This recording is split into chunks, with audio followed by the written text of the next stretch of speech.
شروع اللہ کا نام لے کر جو بڑا مہربان نہایت رحم والا ہے۔ میں سلمہ بن عقو رضی اللہ تعالیٰ عنہ کے ساتھ مسجد نبوی میں حاضر ہوا کرتا تھا۔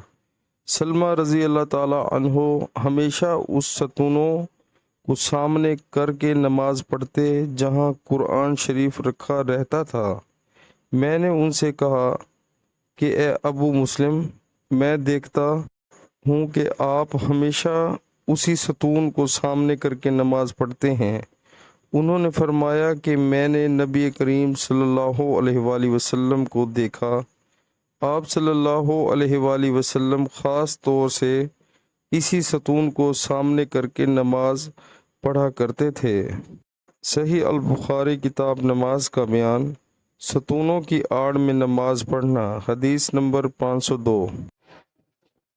پیارے مسلمانوں، اللہ تعالی ہمیں حدیث پاک سن کر اس پر عمل کرنے کی توفیق عطا فرمائے، آمین۔